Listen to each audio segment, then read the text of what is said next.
દિલ્હી કેપિટલ્સના captain Rishabh Pant Lucknow Super Giants વિરુદ્ધની મેચમાં અમ્પાયર સાથે માથાકૂટ કરતો જોવા મળ્યા હતા. લખનઉ સુપર જાયન્ટ્સે મેચમાં પહેલા બેટિંગ કરવાનો નિર્ણય લીધો હતો. લખનઉની ઇનિંગ દરમિયાન પંતે રિવ્યૂ માંગવાનો ઇશારો કર્યો હતો, જે બાદ અમ્પાયર થર્ડ અમ્પાયરની મદદથી આ રિવ્યૂને ચેક કરવા માટે મદદ માંગી હતી. આ વચ્ચે પંતે અમ્પાયરને કહ્યું કે તેણે રિવ્યૂ માટે કોલ કર્યો જ નથી, જેના કારણે આ બંને વચ્ચે ઘણો સમય સુધી વાતચીત પણ થઈ હતી. આ ઘટના લખનઉ સુપર જાયન્ટ્સની ઇનિંગના ચોથી ઓવરમાં જોવા મળી હતી. દેવદત્ત પટ્ટિકલને વિરુદ્ધ બોલિંગ કરતા ઈશાંત શર્માએ લેગ સાઈડ પર વાઇડ બોલ ફેંક્યો હતો, જેના પર પંતે રિવ્યૂ લેવાનો નિર્ણય કર્યો હતો અને અમ્પાયરે તેને ચેક કરવા માટે થર્ડ અમ્પાયર સમક્ષ મોકલ્યો.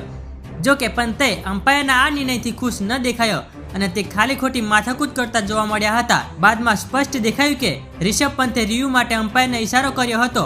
ડગઆઉટમાંથી રિકી પોન્ટિંગ અને સૌરવ ગાંગુલી પણ પંતના આ ખોટા નિર્ણયને લઈને ભારે નારાજ જોવા મળી રહ્યા હતા. સોશિયલ મીડિયામાં પણ ક્રિકેટ ફેન્સ ઋષભ પંતની આ હરકતથી નાખુશ જોવા મળી રહ્યા હતા, જેને તેમણે જૂઠો પણ ગણાવ્યો હતો. લોકોએ આરોપ લગાવ્યો કે પંત અમ્પાયર પર બિનજરૂરી દબાણ અને નાખવાનો પ્રયાસ કરી રહ્યા હતા. હાલની સિઝનમાં રિષભ પંત ડીઆરએસને લઈને અનેક વખત ખોટા નિર્ણય લીધા છે. કોલકાતા વિરુદ્ધ પણ તેમણે રિવ્યૂ ન લેવાનો નિર્ણય કર્યો હતો, જેના કારણે કોલકાતાએ 272 રનનો વિશાળ સ્કોર ઊભો કરી દીધો હતો. મેચની વાત કરીએ તો લખનઉ સુપર જાયન્ટ્સે પહેલા બેટિંગ કરતા 20 ઓવરમાં 7 વિકેટ ગુમાવીને 167 રન ફટકાર્યા હતા. લખનઉ તરફથી આયુષ બદનીએ સૌથી વધુ 55 રન કર્યા હતા. દિલ્હી તરફથી કુલદીપ યાદવે 3 વિકેટ લીધી હતી.